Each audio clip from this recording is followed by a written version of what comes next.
Bismillahirrahmanirrahim.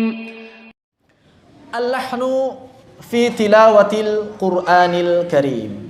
Lahan dalam membaca Al-Quran. Tilawah artinya apa? Qiraah artinya apa? Kok sama sih? Kalau sama, kenapa Allah Subhanahu wa taala membedakan dua istilah ini?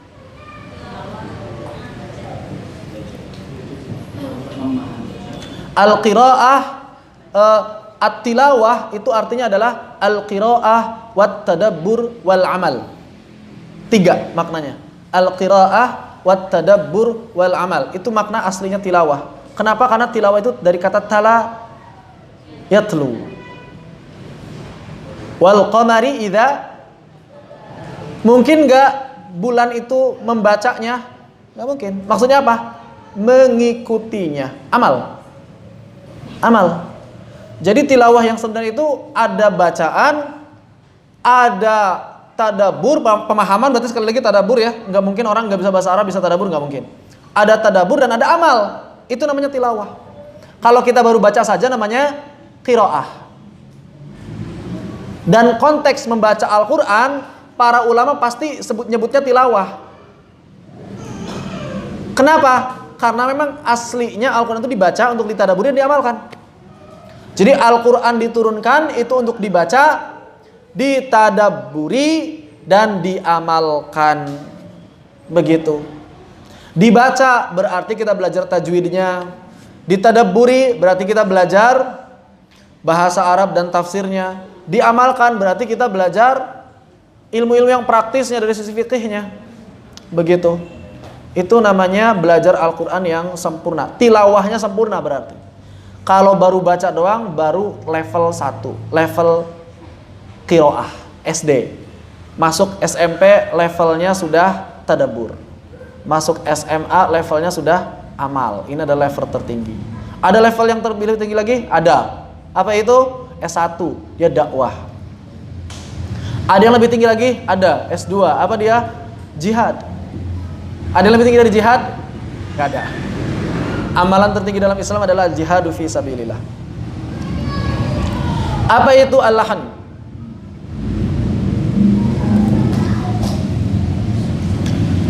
Ini dalam Qasidah Khaqaniyah yang tadi diceritakan bahwa ini adalah kitab tajwid tertua.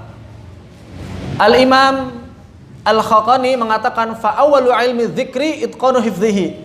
Dan ilmu yang pertama kali wajib untuk selalu dimurojaah, diingat dan diamalkan adalah itqanu hifdhihi, senantiasa meningkatkan kualitas hafalan. Wa ma'rifatun billahni min fiqhi idzazri. Jadi nyambung nih hafalan dengan memahami lahan. Jangan hafalannya doang tapi lahannya nggak paham. Kenapa? Karena kalau orang yang banyak menghafal nggak paham lahan, akhirnya dia hanya menghafal yang salah, bukan menghafal yang benar. Jadi dia memiliki hafalan yang salah dari Al-Quran, bukan hafalan Al-Qurannya. Kan rugi. Rugi seperti itu. Makanya wa ma'rifatun bilahni min fiqhi yajri. Dari mulutmu jika ia berlaku.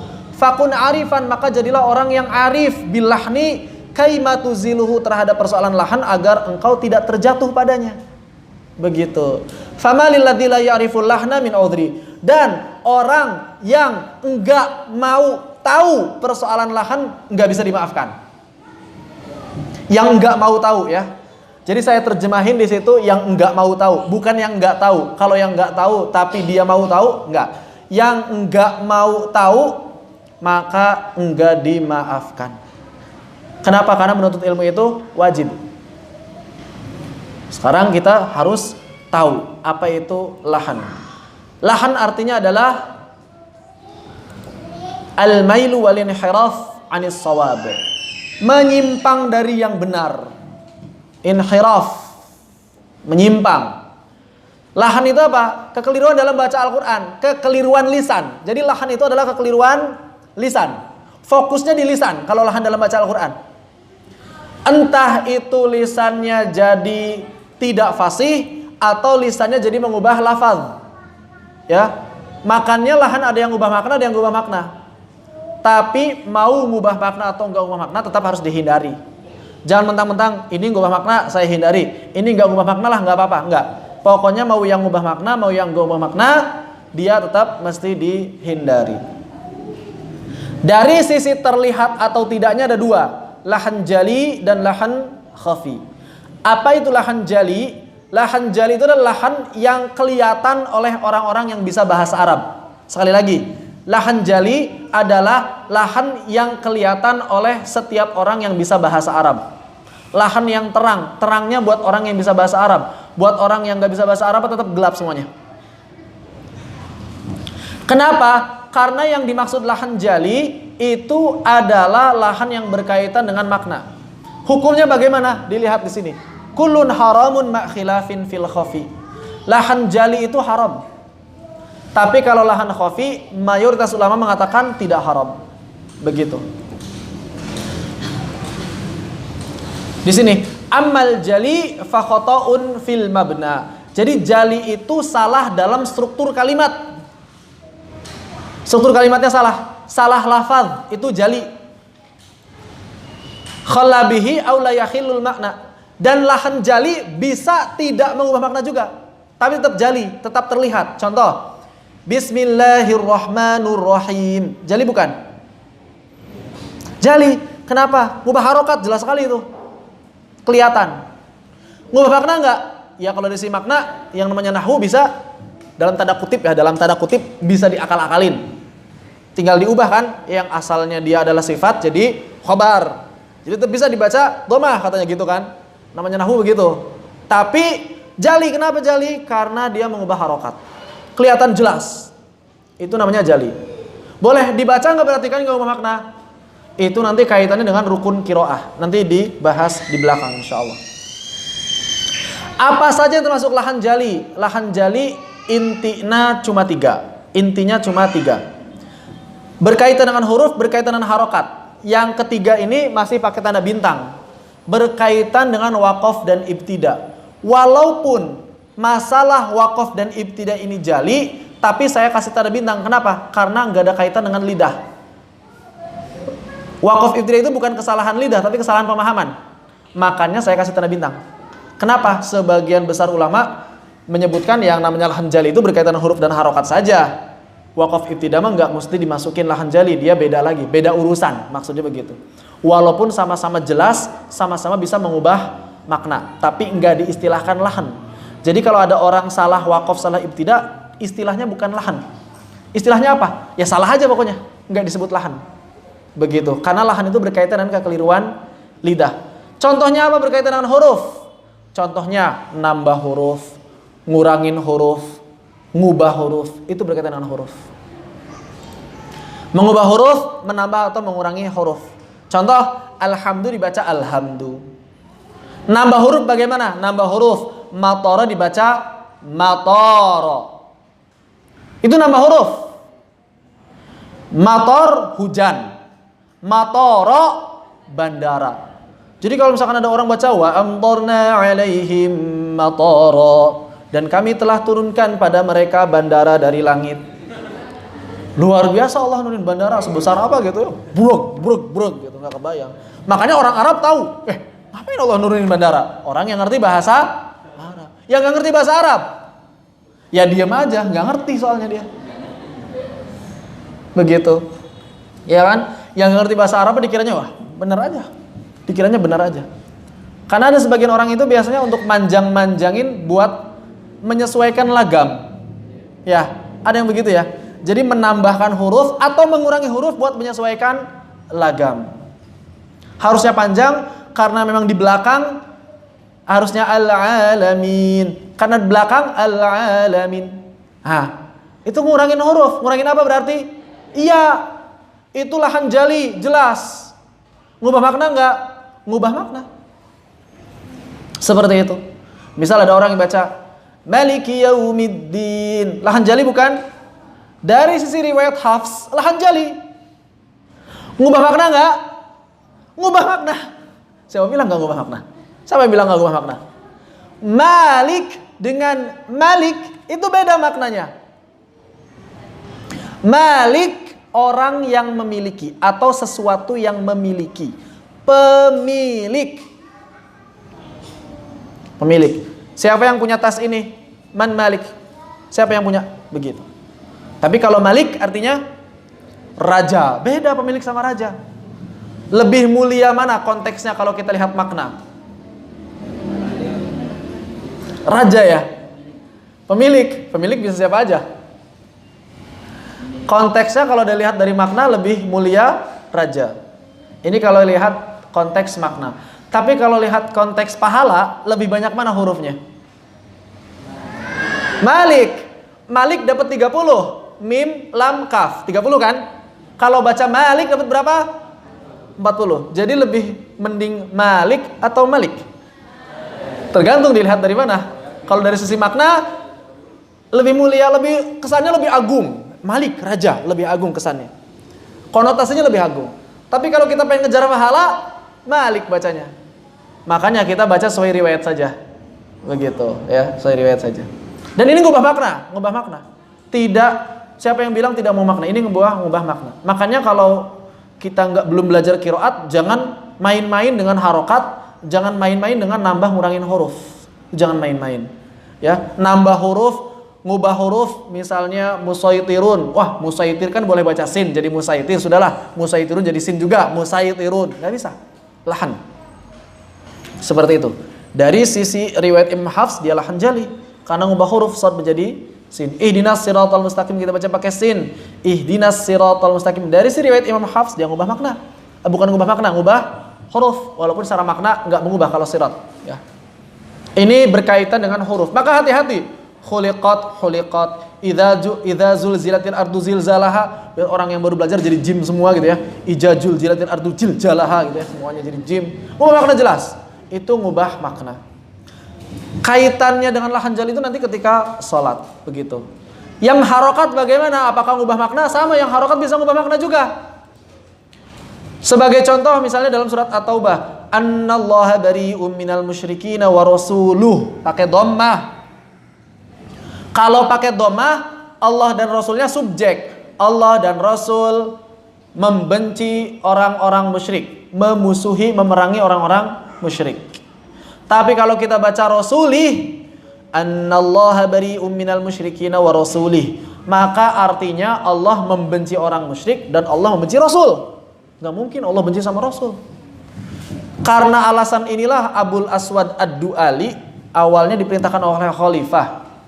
Kalau nggak khilaf, Abdul Malik bin Marwan, zamannya Abdul Malik bin Marwan, itu banyak orang yang salah baca. Kata khalifah, Abul Aswad, antum kan paling mahir nih bahasa, paling mahir nahwu lah. Silahkan kasih tanda baca Al-Quran supaya nggak ngubah makna, supaya orang nggak baca seperti ini.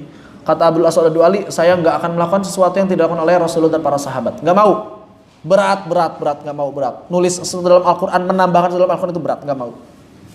Akhirnya Abdul Aswad Ad-Du'ali lagi jalan-jalan gitu ya, lewat halaqah Al-Quran. Ini di Arab, daerah Arab, daerah Irak.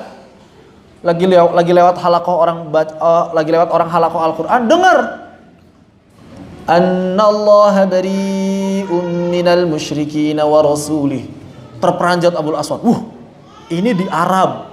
Masih para tabi'in, bahkan sahabat-sahabat yang junior sebagian masih hidup. Ada orang yang salah baca.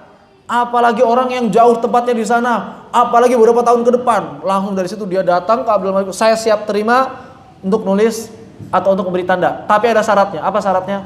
Saya nggak mau pakai tinta yang sama dengan tinta yang tinta yang digunakan oleh para sahabat dahulu. Makanya Al-Qur'annya warnanya hitam, beliau ngasih tanda pakai warna merah. Cuma ngasih harokat yang begini-begini aja, yang khawatir ngubah makna doang. Pakai titik. Fathah titik 1 di atas, dhammah titik 1 di depan, kasrah titik 1 di bawah. Ini zamannya Abul Aswad Ad-Du'ali. Gara-gara ini. Seperti itu. Dan berkaitan dengan wakaf ibtida, sekali lagi kebanyakan ulama wakaf dan ibtida tidak masukkan sebagai lahan ya, tapi sama bahayanya. Kenapa saya bahas? Karena bahayanya sama. Contoh, fa'lam annahu la ilaha illallah, maka ketahuilah tidak ada ilah yang berhak disembah kecuali Allah. Kalau antum berhenti di la ilah, ini sudah menjadi ateis berarti kan? Iya, jadi ateis berarti nggak ada Tuhan. Mana dalilnya nggak ada Tuhan? Fa'lam annahu la ilah. Ditutupin gitu ya, ilallahnya kayak orang Yahudi kan begitu. Kalau baca Alkitab ditutupin. Seperti ketika ada orang kaya yang berzina, kata Rasulullah wajib dirajam. Enggak ada ayat rajam kok, enggak ada ayat rajam katanya. Kata orang Yahudi begitu. Enggak ada ayat rajam katanya. Ada ayat rajam. Sampai sekarang pun masih ada ayat rajam di Alkitab mereka. Begitu. Atau misalnya kalau tadi berhentinya ini mulainya. Laqad sami'allahu qaulal ladzina qalu innallaha faqirun wa nahnu aghnia. Misalnya kita enggak kuat atau enggak ada tanda wakaf atau kita enggak ngerti tanda wakaf, kemudian kita langsung mulainya innallaha faqirun wa nahnu aghnia. Nah, ini berarti namanya ibtida, kurang ngajar ya. Bilang ke Allah, Allah itu miskin dan kami yang kaya. Padahal ayat ini lagi cerita ada orang kafir yang ngomong begitu. Kita jangan ikut-ikutan ngomong begitu. Ini malah kita mulainya dari situ. Begitu kan? Inilah hati-hati kalau baca Al-Qur'an wakaf ibtidanya mengandalkan perasaan. Karena secara perasaan enak-enak aja dari sini. Begitu. Kita kan zaman sekarang banyak orang baca Al-Qur'an ngandelinnya perasaan. Kayaknya enak nih berhenti di sini. Biasanya enak-enak itu kalau ha enak gitu. Mad silah itu biasanya enak dipakai berhenti kan? Kebanyakan orang begitu. Ini enak nih. Bih, minah itu enak. Mulainya biasanya kalau ada waw, fa, inna. Gak mesti semuanya itu bisa digunakan. Ini mulainya inna. Oh, jadi berantakan mulainya inna. Begitu. Ya. Ada nggak sih, suka ada yang nanya, ada nggak sih cirinya dalam Al-Quran huruf apa yang enak berhenti dan huruf apa yang enak memulai dan gak makna? Cirinya nggak ada. Nggak ada cirinya. Harus paham.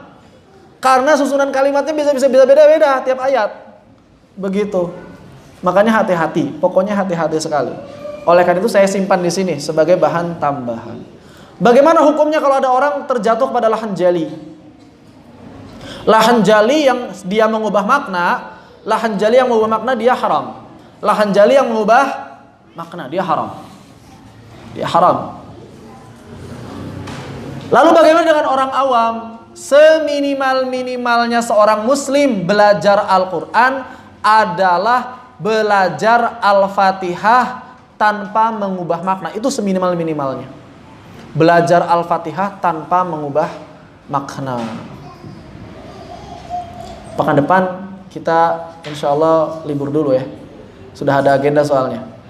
Sudah ada agenda kita nanti mau belajar surat Al-Fatihah.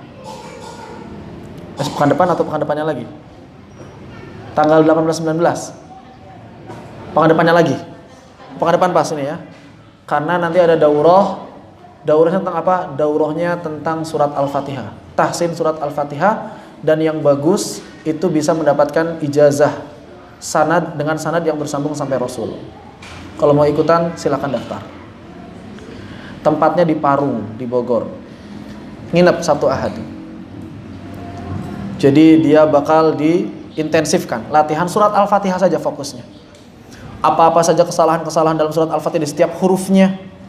Apa saja hukum-hukum di setiap tajwidnya di sana. Tafadhal kalau mau ikut. Nanti yang bagus insya Allah dikasih sanad. Sanad yang bersambung sampai Rasul untuk surat Al-Fatihah. Ini penting terutama bagi para pengajar dan para imam. Ini penting. Ya, surat Al-Fatihah. Bedah surat Al-Fatihah. Insya Allah. Sabtu Ahad waktunya. 18-19. Ini udah agenda udah lama jadi afan. Karena ini kegiatan di sini belakangan, jadi didahulukan yang di sana ya, seperti itu. Sabtu Ahad. Jadi kalau mau ikutan silakan daftar. Al-Fatihah. Kata para ulama seminimal-minimalnya baca Al-Fatihah itu benar. Baca Al-Qur'an yang lain masih ngubah makna, enggak masalah. Kenapa? Karena sholatnya masih sah. Tapi Al-Fatihah ngubah makna enggak sah sholatnya. Itu masalahnya. Ya, seperti itu. Makanya hati-hati. Oleh karena itu gimana kalau kita belum bisa baca Al-Fatihah? Udah harus jamaah terus. Mau enggak mau. Harus jamaah terus, mau enggak mau. Kitanya baca Al-Fatihah masih berantakan, ya mau nggak harus jamaah terus. Karena kalau sendirian, la sholata illa bi Fatihal kitab. Jumhur ulama 3 madhab sepakat bahwa Al-Fatihah itu rukun. Selain madhab Abu Hanifah. Abu Hanifah bilang bukan rukun, dia hanya penyempurna sholat. Makanya dalam madhab Abu Hanifah orang yang nggak bisa baca Al-Fatihah boleh mengganti dengan zikir atau surat yang panjangnya kurang lebih sama dengan Al-Fatihah. Ini buat orang yang awam banget ya. Mau jamaah, nggak ada jamaah, mau sholat sendiri, Al-Fatihahnya belum bisa, gimana? Baca surat yang kurang lebih panjangnya sama dengan surat Al-Fatihah. Nggak bisa juga satu surat pun, sudah zikir kurang lebih sepanjang surat Al-Fatihah. Itu sudah mentok banget tuh. Tapi kebangetan kalau misalkan ada orang zaman sekarang yang kayak gitu ya, akses belajar sekarang sangat mudah sekali. Jadi silakan belajar Al-Fatihah. Setidaknya kita bebas dari kesalahan yang mengubah makna dalam Al-Fatihah. Dan itu adalah nasihat para ulama. Jadi seminimal-minimalnya kewajiban kita menjadi berkurang karena Al-Fatihah sudah tidak mengubah makna. Syekh Mahmud Khalil Al-Husari, ya, legend, qori legend dari Mesir. Ini qori legend dari Mesir, Syekh Mahmud Al-Husari. Yang kalau di masjid-masjid sering diputar. Kan biasanya kalau Jumatan, kalau zaman dulu ya, beberapa tahun yang lalu 2, Syekh Al-Husari, Muammar. Kalau sekarang udah mulai banyak. Apa kata Syekh Al-Husari? Kata Syekh Al-Husari, lahan jali itu haram kalau sengaja. Kalau sengaja, ingat ya, kalau sengaja. Tapi kalau lupa nggak sengaja ya nggak haram. Contohnya sengaja itu, pertanyaannya, emangnya ada yang sengaja ya? Contohnya sengaja itu kayak gimana sih? Emangnya ada orang yang sengaja baca Al-Quran ngubah makna? Ada nggak? Ada. Oh, ada. Kayak gimana orang baca Al-Quran ngubah makna dengan sengaja? Kalau dia muslim mukmin, berarti nggak mungkin lah. Ada. Siapa mereka? Mereka adalah orang yang nggak mau belajar. Itu dianggap sengaja. Ingat, bukan nggak bisa belajar atau bukan belajar nggak bisa-bisa, tapi nggak mau belajar. Sama artinya dia sengaja membaca Al-Quran dengan mengubah makna. Karena nggak mau belajar, menolak dia, nggak mau belajar. Begitu. Itu hukumnya sama dengan seperti hukum sengaja. Makanya minimal belajar dulu, bapak-bapak, ibu-ibu misal gitu ya. Yang penting belajar dulu. Kalau udah belajar dimaafkan, sesalah apapun dimaafkan. Kalau sudah belajar gitu ya, udah dimaafkan pokoknya, begitu. Salah berantakan seberantakan apapun dimaafkan, yang penting belajar. Begitu. Jadi jangan takut. Oh, saya nanti nggak boleh baca Al-Quran dong, baca Al-Quran. Enggak, pokoknya semuanya dimaafkan. Jangan takut begitu kalau masih belajar. Yang penting masih belajar. Kemudian fatwa dari para ulama berkaitan dengan sholat. Ini salah satunya dari Syekhul Islam Taimiyah. Penuntut ilmu jangan sholat bermakmum di belakang orang yang tidak benar dalam baca Al-Fatihah dan terjatuh dalam lahan jali sehingga mengubah huruf. Begitu. Nggak bisa kalau mengubah huruf, mengubah harokat, mengubah makna nggak bisa, nggak boleh. Para ulama sepakat, atau setidaknya mayoritas ulama berpendapat, jumhur, bahwa orang yang sholatnya itu di belakang imam lahan jali, kalau dia diterusin sampai salam wajib diulang. Wajib diulang. Ini pendapat jumhur, mayoritas ulama. Tapi ingat, kita harus yakin imamnya benar-benar ngubah makna, bukan kayaknya ngubah makna, bukan. Nggak boleh kalau kayaknya. Kayaknya jadi hak nih, alhamdulillah. Kayaknya, kalau kayaknya nggak bisa. Kalau udah yakin, misalnya ada imam baca iyyaka na'budu wa iyyaka nasta'in. Udah, kelas. Wajib diulang. Saya mah daripada capek-capek ngulang mendingan batalin, boleh nggak? Boleh. Langsung batalin aja. Oh, sayang kalau dibatalin. Ntar orang-orang jadi mikirnya aneh-aneh, jadi fitnah nih. Ngubah niat boleh nggak? Boleh, ngubah niat jadi sendirian. Jadi niatnya langsung berubah, kretek hati langsung, udah saya niatnya salat sendirian, berpisah dari imam. Mau gerak sendiri juga boleh. Tapi untuk menghindari fitnah, kita jangan bergerak sebelum imam bergerak. Bukan ngikutin imam, kita cuma ngindarin fitnah doang. Itu boleh, seperti itu. Mau langsung keluar, langsung gak apa-apa. Jadi gak bener lah, udahlah saya pulang lagi aja, gak apa-apa. Begitu. Mau diterusin gimana? Boleh, tapi nanti diulang, tetap harus diulang. Itu kalau kitanya sudah bisa baca Al-Fatihah tanpa ngubah makna. Kayaknya di sini udah bisa semua baca Al-Fatihah tanpa ngubah makna, insya Allah ya. Begitu. Jadi imamnya masih ngubah makna, makmumnya sudah bisa baca. Istilahnya kalau dalam kitab-kitab fikih, imam yang belum bisa baca Al-Fatihah itu istilahnya imam ummi, buta huruf. Istilahnya begitu. Kalau imam yang sudah bisa atau orang yang sudah bisa baca Al-Fatihah tanpa ngubah makna, istilahnya qori, sudah bisa baca. Jadi qori nggak boleh jadi makmum buat ummi. Ummi hanya sah buat dirinya sendiri dan yang semisal dengannya, itu pun kalau tidak ada imam yang qori. Jadi benar-benar sekampung itu ummi semuanya gitu ya. Ya udah, mau nggak mau berarti dia sholat usam ummi nggak apa-apa, sah. Tapi kalau di kampung itu masih ada yang qori, maka qori harus jadi imam, wajib jadi imam. Begitu. Cuma zaman sekarang kadang-kadang yang qorinya masih muda, yang tua-tuanya ummi semua. Dan dilarang yang muda ini maju gitu ya. Ya sudah, berarti yang muda ini cari masjid yang lain atau sholat bersama keluarganya jamaah di rumah. Ya begitu. Karena kalau dalam madhab Imam Asy-Syafi'i, berjamaah di masjid itu hukumnya fardu kifayah. Jadi kalau ada satu kampung nih, ini biasanya banyak di kampung-kampung kita yang katanya madhab Syafi'i tapi berdosa sekampung. Kenapa berdosa? Karena tidak ditegakkan fardu, sholat fardu. Dalam mazhab Syafi'i, kalau ada satu masjid, masjid Jumatan, masjid yang dipakai Jumatan, ada satu masjid. Biasanya kan satu masjid itu satu RW lah ya. Kemudian zuhur nggak ada yang jamaah di masjid itu, maka satu kampung berdosa. Satu RW tersebut berdosa. Harus ada yang jamaah, menegakkan jamaah. Jadi minimal 2 orang datang. Kalau 2 orang datang, yang lain nggak datang, nggak apa-apa. Dalam mazhab Imam Syafi'i. Jadi sholat berjamaah itu fardu kifayah. Sholat berjamaah di masjid itu fardu kifayah. Kalau dalam mazhab Imam Ahmad, fardu. Jadi harus jamaah, walaupun nggak di masjid. Kalau dalam mazhab Imam Ahmad. Terus gimana kalau kita selesai? Itu beda lagi. Kalau kita datang udah selesai, tetap terhitung jamaah. Tapi kalau dalam mazhab Imam Ahmad, pokoknya harus tetap jamaah, diusahakan jamaah. Jadi kalau misalkan ada orang sholat sendirian dalam mazhab Imam Ahmad, kecuali buat perempuan di rumah nggak ada siapa-siapa gitu ya. Buat laki-laki maksudnya wajib jamaah. Misalnya misalnya dia sholatnya sendirian. Dalam mazhab Imam Ahmad dia sholat tapi maksiat. Jadi dalam sholatnya ada dosa, ada cacat. Begitu. Tapi kalau dalam mazhab Syafi'i enggak. Yang penting apa? Yang penting ditegakkan sholat di masjid tersebut. Ya fardu kifayah. Begitu. Sebagian ulama yang lain ada yang bilang sunnah muakkad. Sebagian yang lain ada yang bilang sunnah saja. Beda-beda hukumnya sholat berjamaah. Tapi intinya ketika imamnya adalah ummi, maka yang qori tidak boleh bermakmum padanya. Pilih apa? Ya sudah, mau di rumah saja, atau mau nunggu selesai kita sholat sendiri di situ nggak apa-apa. Intinya tidak boleh. Gimana kalau kita nggak tahu? Kalau kita nggak tahu husnudzon. Setiap mukmin hukumnya mesti adil. Pokoknya husnudzon. Sir, ini bacaannya sir kan? Ya udah kita ikut aja, husnudzon saja. Begitu. Kecuali kalau kita udah tahu yang bacaan sir itu imamnya imam yang itu gitu ya. Yang ini lagi ya. Sudah jangan kan sir gak kedengeran, kan udah tahu kualitas bacaannya. Ya jangan terus diikutin, kan udah tahu, udah jelas. Misal udah benar-benar jelas. Karena ada ya sebagian tempat bahkan di kota sekalipun misalnya, masjid-masjid kota yang pinggir jalan yang agak masuk gang itu kadang-kadang imamnya imam udah tua ya, yang azan dia, yang qomat dia, yang imam dia. Kadang-kadang pun makmumnya cuma dia gitu ya. Cuma seorang kadang-kadang. Miris sekali. Kadang-kadang dia bacaannya itu Bismillahirrahmanirrahim.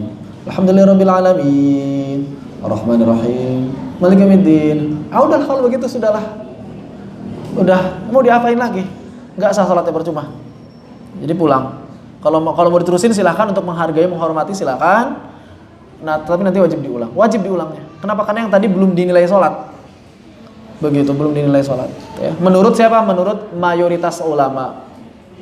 Kecuali kalau kita udah jadi mujtahid, saya berijtihad, sah sholat saya, ya silakan. Yang penting dipertanggungjawabkan di akhirat gitu ya, ijtihadnya. Jadi pendapat ini bukan pendapat Ibnu Taimiyah saja, tapi pendapat mayoritas ulama. Adapun orang yang sholatnya lahan khofi, nah kalau lahan khofi, madnya kepanjangan, madnya kurang panjang, gunahnya nggak konsisten, madnya nggak konsisten, itu masih sah sholatnya. Termasuk mengubah bacaan tapi masih ada dalam riwayat yang lain, masih sah. Ihdinas sirat, baca dengan sin, ihdinas sirat, masih aman. Maliki yaumiddin dibaca Maliki yaumiddin, masih aman sholatnya. Begitu ya, harus paham kita sebagai makmum. Tapi kalau imamnya ihdinas siratal mustaqim baca dengan shin, dan ini banyak terjadi, ihdinas siratal mustaqim bacanya ihdinas syiratal mustaqim. Ya sudah, enggak ada riwayat pakai shin, adanya pakai sin. Makanya saya sering mengingatkan kepada para bapak-bapak gitu ya, kalau ngajar di masjid, bapak-bapak kalau lagi sholat masih kesulitan, ubah saja dengan sengaja pakai sin, sholatnya tetap sah. Kenapa? Karena ada riwayat yang pakai sin. Begitu, sholatnya tetap sah. Dan ada salah satu imam ya, di sebuah masjid, imam ini sudah terlanjur dipilih oleh warga, tapi kesulitan mengucapkan huruf shad. Ya sudah, akhirnya saya sampaikan, Pak, daripada nanti suara shadnya nggak jelas, shad bukan, sin bukan, shin bukan, pokoknya nggak jelas aja huruf apa itu ya. Mendingan ubah saja dengan saja pakai sin, karena sinnya udah jelas. Akhirnya sampai sekarang ketika saya mendengar, udah pakai sin, nggak apa-apa. Ini lebih baik daripada dia memaksakan diri, ihdinas syiratal mustaqim, nggak bisa. Jadi lebih baik ubah saja pakai sin. Khair. Ini lahan jali yang mengubah makna, ya. Penting bagi kita memahami persoalan ini. Ada yang kedua, lahan apa namanya? Khafi. Khafi itu artinya apa? Samar. Yang namanya samar itu berarti apa? Nggak kelihatan, seperti semut hitam di atas batu hitam di malam gelap gulita. Kelihatan nggak? Nggak kelihatan. Kecuali siapa yang bisa melihatnya? Orang yang bawa senter. Senternya adalah ilmu. Begitu. Jadi kalau kita pengen ngelihat apakah lahan khafi ini ada atau tidak ada, apakah semut di atas batu itu ada atau tidak ada, berapa jumlahnya, bawa senter. Apa senternya? Ilmu dan basirah. Kalau nggak punya ilmu, mana semutnya nggak ada kok. Iya, nggak punya ilmu. Seperti itu. Makanya di sini dikatakan khafi itu khoto fil urfi. Kesalahan dalam urf. Urf itu apa? Kesempurnaan qiraat. Min ghairi ikhlal, tanpa mengubah makna. Jadi lahan khafi nggak ada yang mengubah makna. Contohnya apa? Katarkil wasfi, seperti tidak menyempurnakan sifat. Begitu. Jadi tidak menyempurnakan sifat itu lahan khafi nggak mengubah makna. Hukumnya apa? Hukumnya tidak berdosa kalau diamalkan. Bahkan ketika sengaja sekalipun nggak apa-apa, nggak berdosa. Kecuali siapa? Kecuali mukri mutkin. Sengaja janganlah ya. Begitu. Kalau buat orang-orang awam, orang yang baru belajar atau kita lagi ngejar target segala macam, tidak apa-apa. Begitu. Walaupun sebaik-baiknya sunnah itu diamalkan. Kenapa disebut khafi? Karena kebanyakan orang-orang awam nggak ngelihat. Siapa yang ngelihatnya? Yang ngelihatnya itu orang yang punya ilmu, minimal pernah belajar tajwid. Bahkan sebagian permasalahan yang khafi ini nggak kelihatan kecuali oleh para ulama saja. Sebagaimana ketika nyambung sini ya suaranya. Dah, khair. Saya mana tadi? Lahan khafi.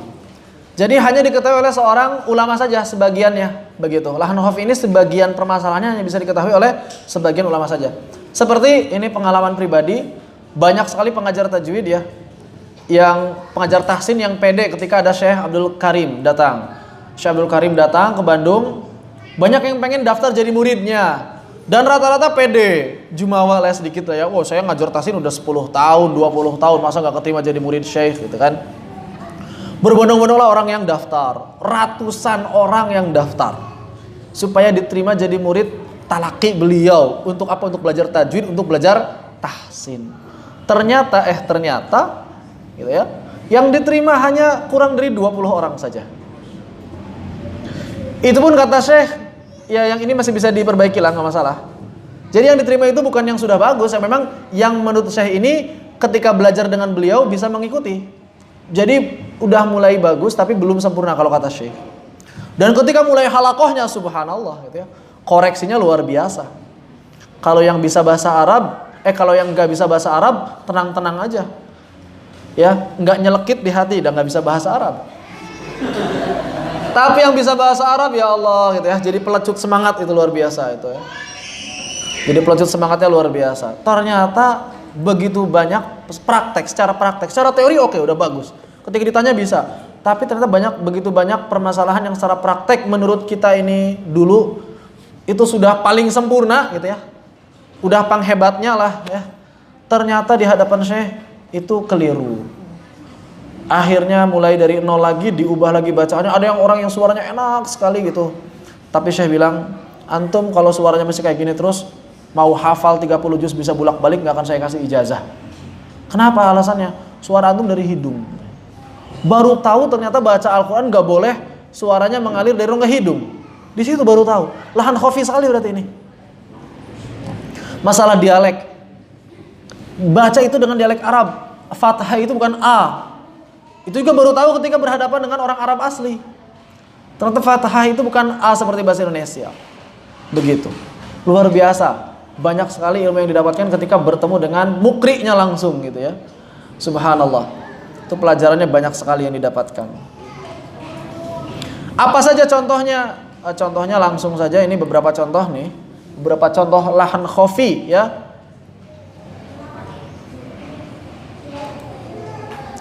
Afwaja, ini tadi ya. Dibaca 2 harokat menjadi 2 rokaat karena mad arid liruku'. Ja'a dibaca 2 harokat. Ar-Rahman, ro-nya nggak tebal. Ar-Rahman. Bahkan saya juga kadang-kadang kebingungan, ini ro tebal ro tipis itu batasnya kayak gimana? itu baru tahu ketika talaki langsung. Oh, ro tebal itu ro tipis itu adalah ri. Baru tahu batasnya segitu, standarnya segitu. Ikhfa, perhatikan nih. Ikhfa pada kata minkum. Khair, mana yang paling tepat pengucapannya? Ikhfa pada kata minkum, mana yang paling tepat pengucapannya? Yang pertama, perhatikan baik-baik. Yang pertama, minkum. Sekali lagi, minkum. Itu yang pertama. Yang kedua, minkum. Yang kedua, minkum. Yang ketiga, minkum. Minkum. Itu yang ketiga. Yang keempat, saya ulangi. Yang pertama, minkum. Yang pertama, minkum. Yang kedua, minkum. Yang kedua, minkum. Yang ketiga, minkum.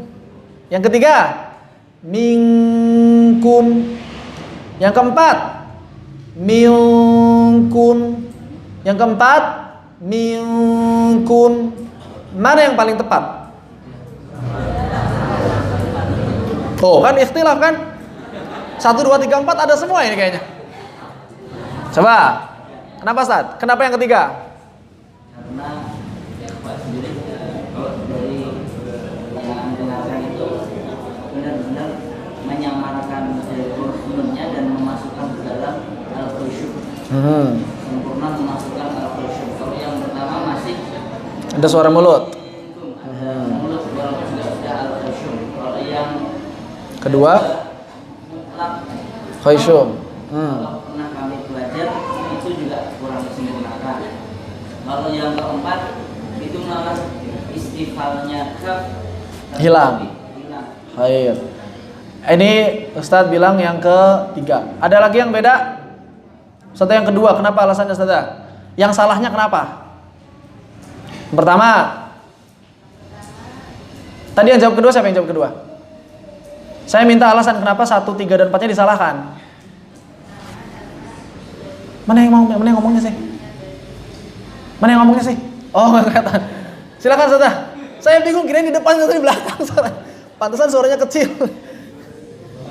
Silakan Ustaz yang agak keras. Yang pertama kenapa? Sudah tipis tapi ya, kedua, yang ketiga tebal, yang keempat lebih tebal lagi. Ada lagi jawaban yang lain? 2 dan 3. Selain 2 dan 3, simpan dulu ya. Kaf simpan dulu. Bagaimana kalau kemudian kita baca ikhfa pada antum? Saya contohkan lagi. Mana yang lebih tepat? Tadi minkum disimpan dulu ya. Minkum disimpan dulu. Antum nih. Yang pertama antum. Yang pertama antum. Yang pertama. Yang kedua antum. Yang kedua antum. Yang ketiga antum. Yang ketiga antum. Yang keempat antum. Yang keempat antum. Saya ulangi. Ikhfa antum. Yang pertama antum. Yang pertama antum. Yang kedua antum. Yang kedua antum. Yang ketiga antum. Yang ketiga antum. Yang keempat antum. Yang keempat antum. Mana yang paling tepat? Yang pertama. Kalau yang minkum, tuh, yang minkum jadi ada yang pertama, antum yang pertama. Pasangannya 1-1, ada 1-2, ada 2-3, ada 3-3. Oh, variasinya banyak nih ya. Luar biasa. Subhanallah. Kenapa kok kita bisa berbeda seperti ini standarnya? Karena ini sesuatu yang khafi. Bisa jadi senternya rusak atau senternya warnanya beda. Ada yang warna kuning, ini lampunya yang biasa. Ada yang putih, ini lampunya udah bagus. Beda. Akhirnya semut yang dilihatnya beda. Ini bukan semut hitam, semut kuning. Begitu kan? Ternyata ikhwani wal akhwati rasyadakumullah, yang kami pelajari baik itu secara langsung talaqi ya, maupun kemudian ditambah dengan penjelasan dari kitab, ditambah penjelasan dari para ulama yang merekam pembelajaran mereka di YouTube, ternyata kesimpulannya mengerucut pada ada perbedaan baca antara minkum dengan antum untuk yang benar itu. Jadi yang benar itu bukan yang benar. Saya nggak mau mengatakan yang benar karena yang lainnya nanti salah. Saya katakan yang tepat menurut periwayatan, termasuk yang saya talakikan. Ternyata ada perbedaan cara membaca antara minkum dengan antum. Kalau minkum yang kami dapatkan dari si talaki maupun didukung oleh penjelasan para ulama dalam kitab dan juga dalam penjelasan mereka di video-video itu sama. Ternyata ketika membaca minkum itu yang tepat menurut hasil talaki, kafnya sudah menyentuh makhraj dan suara kafnya tipis, sehingga yang paling tepat menurut kami, menurut hasil periwayatan kami adalah yang kedua untuk minkum. Minkum, silakan. Jangan direnggangin lagi. Itu menurut hasil talaki kami. Minkum. Dengan tetap menjaga ketipisan suara kafnya. Jangan minkum, itu tebal. Sudah nempel tapi tebal. Difahami? Ini menurut hasil talaki kami. Dan ini penjelasannya sama persis dengan yang dijelaskan oleh Syekh Aiman Suwaidi. Istilahnya suara ikhfanya itu rendah, kesamarannya rendah. Berarti dekat ke idhar, kesamarnya rendah. Makanya mirip idhar. Minkum, mirip idhar ya, samarnya rendah. Ketika kita baca antum atau kuntum, nah kuntum lebih ini lagi biasanya nih. Kalau kuntum banyak orang yang baca begini, ku monyong terus, akhirnya tebal, kuntum. Atau ada lagi yang bacanya sambil ditempelin, kuntum. Ternyata berbeda cara baca nun ketemu kaf dengan nun ketemu ta. Kalau nun ketemu kaf yang sempurna sudah ditempelkan, minkum termasuk dengan qaf, min qablik, beda ya. Minkum, min qablik. Dari siapanya bedanya? Ketebalannya. Min tipis, min tebal. Harus beda. Harus berbeda. Karena qaf tebal, kaf tipis. Kuntum ini justru harus agak jauh lidahnya dari makhraj ta. Kenapa? Karena ikhfanya a'la, ikhfa tertinggi. Sehingga lidahnya harus nomor 1. Antum, atau kalau konteksnya kuntum lebih jelas lagi ketipisannya, kuntum. Perhatikan, kuntum. Silakan. Jadi lidahnya jangan nempel. Kenapa? Karena dia ikhfanya harus tinggi, samarnya harus jelas-jelas samar. Begitu. Kuntum, silakan. Jangan dibaca kuntum. Itu untuk ketemu kaf, jangan dibalik. Saya sering menemukan di Indonesia khususnya itu terbalik. Ketika ketemu ta kuntum, ketika ketemu kaf minkum. Ini kebalik. Menurut penjelasan para ulama terbalik. Jadi harusnya minkum yang lebih tepat insyaallah, kuntumnya kuntum, agak sedikit jauh dari makhraj. Jadi bukan kuntum, antum, atau malah ditebalin kuntum. Banyak begitu ya. Karena sebelumnya dhammah jadinya apa? Kuntum. Karena sebelumnya kasroh min qablik jadinya min qablik. Enggak. Bukan dari kasroh, bukan dari kasroh dhammah harokat sebelumnya, tapi dari ketebalan, ketipisan huruf berikutnya. Ini persoalan ikhfa. Begitu. Ya. Baru masalah satu huruf ikhfa, baru satu hukum ikhfa. Jelas khafinya kelihatan gitu ya. Benar-benar khafi. Bismillah. Ini banyak yang enggak sadar nih. Kesalahan berikutnya bismillah. Banyak kekeliruannya. Kekeliruan yang paling fatal adalah memanjangkan bi. Bismillah. Itu menambah huruf. Sebetulnya jali itu. Bismillah. Jali. Yang khofinya biasa di mana? Khofinya ba-nya berubah. Bismillahirrahmanirrahim. Pss. Bukan bi. Bismillah. Bismillah. Bahkan yang jali bisa hilang. Menghilangkan ba. Bismillahirrahmanirrahim. Banyak enggak? Banyak yang baca begitu. Bismillah. Banyak yang baca begitu. Yang khofinya sinnya kurang memanjang. Bismillah. Bismillah harusnya dialirkan rakhawahnya. Bismillah. Seperti itu. Ini kata bismillah. Yang lain ada lagi contoh yang lain. Alhamdu. Ini yang paling sering huruf lam dipantul-pantulkan gitu ya.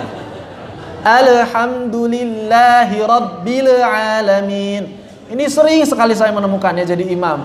Walaupun tidak mengubah makna, jadi makmum itu jadinya risih. Pengen ngoreksi aja bawaannya gitu. Pengen ngoreksi aja. Karena jelas qalqalahnya itu terpantulnya gitu. Terpantulnya itu jelas gitu ya. Ini alhamdu sering sekali. Maghdubnya ghairil maghdub. Aduh pengen ngoreksi aja bawaannya gitu kan. Ghairil maghdubi alaihim. Atau misalnya apa lagi di an'amta, mantul gitu ya. Kemudian pada lafaz iyyaka, ya dan wawu harus dinabar, ditekan. Iyyaka aduwwun. Begitu. Ayyama. Tidak dipanjangkan. Sebagian orang bacanya panjangin. Iyyaka na'budu wa masih mending, iya-nya double. Yang lebih parah, iya-nya dihilangkan tasydidnya. Ini mengubah makna. Iyyaka na'budu wa iyyaka fatal. Maknanya fatal. Iyyaka hanya kepadamu, na'budu kami menyembah. Iyyaka hanya kepadamu, nasta'in kami meminta pertolongan. Kalau iya-nya dihilangkan tasydidnya menjadi iyyaka. Artinya apa? Bahasa Arabnya al-iya itu artinya dhau'us syams, cahaya matahari. Jadi kalau ada orang yang bacanya iyyaka na'bud, kepada cahaya matahari mulah kami menyembah. Iyyaka dan kepada cahaya matahari mulah kami minta pertolongan. Oh subhanallah, musyrik ini. Makanya enggak sah salatnya. Udah mah alhamdulillahirabbil alamin, segala kehancuran bagi Rabb yang berpenyakit. Iyyaka na'budu wa iyyaka nasta'in, kepada cahaya mataharimu kami menyembah, kepada cahaya mataharimu kami minta pertolongan. Wah, rusak sekali salatnya, mau diharapkan apanya? Kita waladdallin, amin. Diaminin di ujungnya. Diaminin, subhanallah. Bacaan yang rusak itu diaminin gitu kan. Luar biasa subhanallah. Udah bukan waladdallin lagi, waladdalin. Atau waladolin. Dal. Kalau dal itu jadinya kan dalin. Dan bukan pula orang yang mendapatkan petunjuk akhirnya. Jangan tunjuki kami jalan orang yang mendapatkan petunjuk. Amin. Astagfirullahaladzim. Kan dalin. Itu dal. Dal itu kan petunjuk. Dolin sesat. Kita minta jangan disesatkan. Kita minta malah jangan dikasih petunjuk. Diaminin lagi. Makanya untuk imam, para imam, hati-hati para imam ya. Ibu-ibu juga bukan berarti nggak hati-hati. Ngedidik anaknya ibu-ibu tugasnya. Jangan sampai kita mengajarkan yang salah kepada anak kita. Jadilah orang yang pertama kali menanam saham Al-Fatihah kepada anak-anak kita. Kenapa? Karena sehari dibaca 17 kali. Bayangin kita udah meninggal terus dibaca Al-Fatihahnya. Jangan biarkan orang lain yang mengajarkan Al-Fatihah pada anak-anak kita. Jangan biarkan orang lain yang mengajarkan Al-Fatihah pada anak-anak kita. Rugi kita nggak dapat pahala. Kita yang harus mengajarkan Al-Fatihah pada anak-anak kita. Kenapa? Karena biar pahalanya selalu mengalir. Begitu. Iyyaka. Atau misalnya qalqalah, razaqnahum. Ini banyak sekali. Dibaca tipis. Qalqalah itu ada tebal, ada tipis. Razaqa. Atau biasanya kalau di akhir nambah ditasydid semuanya gitu ya. Qul a'udzu birabbil falaq, min syarri ma khalaq, was samaa'i wat thariq. Terus semuanya ditasydidin padahal enggak ada tasydid. Padahal giliran tasydid enggak ditasydid. Dzalikal yaumul haqq. tabbat yada abi lahabin wa tab. Giliran tasdid nggak ditasdid, giliran nggak tasdid malah tasdid. Yang tipis jadi tebal. Rozaqnahum. Rozaq harusnya rozaqo. Iqra harusnya iqra. Falaqo bukan falaq. Begitu. Unzil ini ikhfa juga nih, karena sebelumnya domah jadi monyong terus kan biasanya. Unzil tebal. Unzil harusnya tarik untuk tipiskan. Kenapa? Karena setelahnya zai. Unzil, coba silakan. Tapi jangan kelamaan. Uang ada waw. Unzil enggak ada waw. Unzil silakan. Yang terakhir contohnya humul muflihun, fa-nya enggak ngalir. Humul muflihun atau humul dihentak. Humul muflihun ini banyak baca menghentak. Muflihun. Begitu. Jadi hati-hati dalam membaca Al-Qur'an karena ternyata banyak hal yang tidak kita ketahui sekalipun masih berpotensi mengubah makna. Begitu ya. Oleh karena itu mari kita senantiasa belajar dan belajar. Ini persoalan lahan. Fi soal, ada yang mau ditanyakan? Dipersilakan. Silakan Ustazah.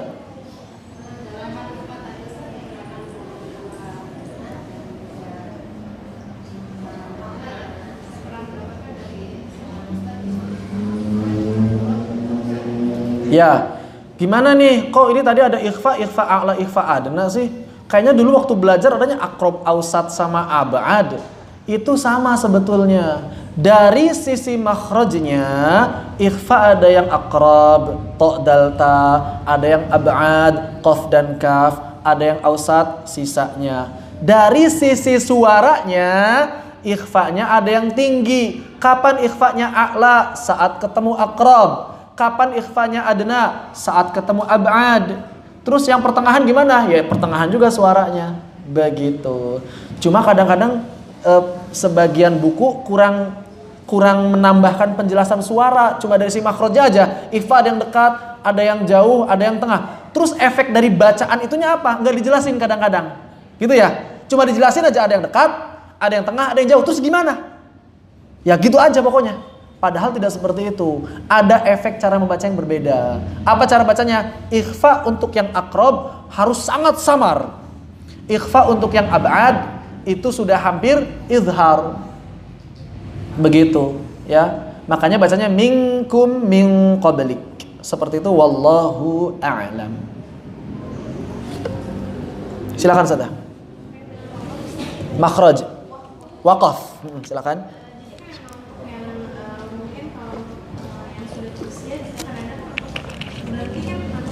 Betul. Apakah memang harus menyelesaikan emang satu ayat itu, sedangkan ayat itu panjangnya, tapi kan kata Ustaz itu memang ini kita sudah dibahas kayak kalau sebelumnya disertakan pakai yang kata hukum. Dan menurut Ustaz bagaimana disertakan itu memang yang sudah berusia? Khair. Bagaimana dengan orang yang sudah berusia lanjut, nafasnya pendek, boro-boro mau satu ayat, ya. 2 kalimat aja kadang-kadang harus 2 kali. Maka orang-orang yang seperti ini yang penting sekali lagi, yang penting ketika dia berhenti maknanya tidak buruk. Yang penting ketika dia berhenti maknanya tidak buruk. Misal, basmalah aja nggak bisa 1 nafas, gimana caranya? Ya sudah, Bismillah Ar-Rahman Ar-Rahim.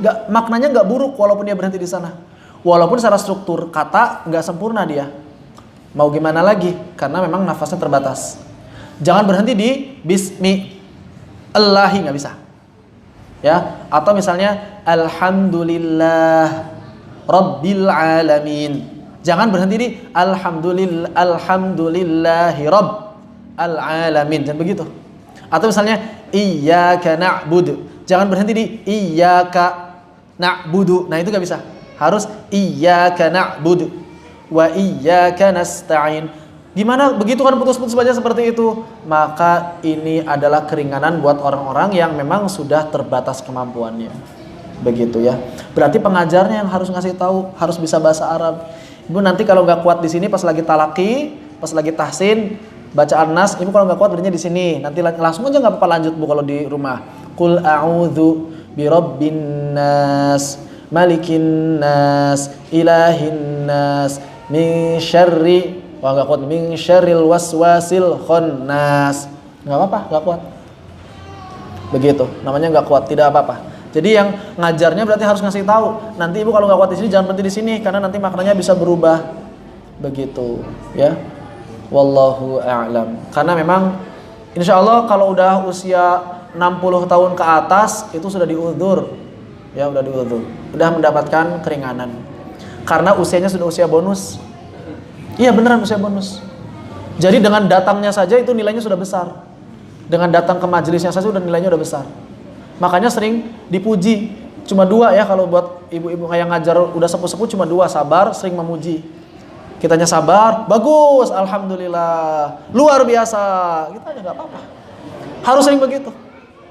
Ya, seperti itu. Wallahu a'lam. Beda sama kalau yang masih muda-muda agak keras sedikit nggak apa-apa. Kalau masih yang muda-muda masih digituin juga kebangetan gitu ya. Ya agak beda sedikit nggak apa-apa. Pendekatannya mesti dibedakan. Difahami insya Allah ya. Alhamdulillah. Kalau nyuruh napas nggak ada anestesi? Jangan nyuri napas. Kalau nggak kuat berhenti aja. Jangan nyuri. Nggak boleh mencuri dosa ya. Nggak boleh mencuri nafas. Jadi kalau kita nggak kuat bagaimana? Berhenti saja. Mendingan berhenti. Begitu. Berhenti saja. Nanti kalau misalkan dia memang usianya sudah uzur, ya sudah lanjutin aja nggak apa-apa. Jangan, nggak gitu, jangan. Nggak enak bacanya juga nantinya. Seperti itu. Terus kalau kita bagaimana? Ya kalau kita nafasnya masih agak panjang, carilah tempat yang kalaupun berhentinya bisa sembarangan, memulainya jangan sembarangan. Kalau berhenti itu bebas, yang penting nafas habis. Misalnya kita pengen wasol, alhamdulillahirabbil alamin arrahmanir rahim maliki yaumiddin iyyaka na'budu wa iyyaka nasta'in ihdinas siratal mustaqim siratal ladzina an'amta 'alaihim. Habis. Itu namanya habis nafas. Kalau misalnya belum habis kita berhenti, belum disebut habis. Itu namanya habis nafas, itu habis nafas. Maka berarti kalau sudah begitu kita lihat mulainya dari mana. Begitu ya. Wallahu a'lam. Ini mungkin alhamdulillah saja. Kalau dalam surat Al-Baqarah 196 yang apa?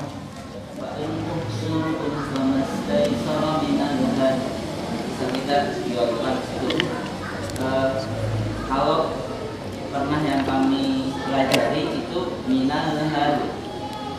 Akan tetapi yang ketika mendengarkan misal al-ghamidi minal hadi, seperti memang menggantikan harokat nyadar itu menjadi kasroh minal hadi.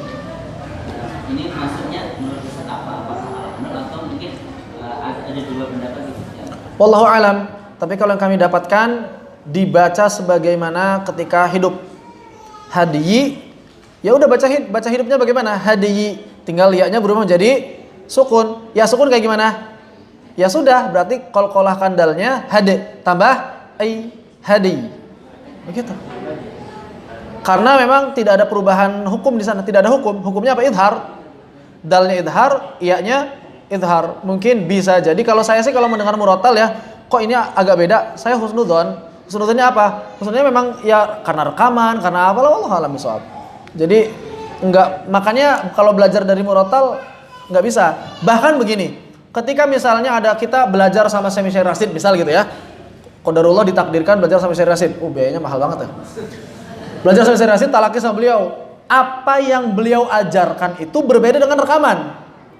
Kayaknya yang tadi ajarin gak begini deh, rekamannya kok begini, ikutin mana? Yang diajarkan, jangan rekamannya. Begitu.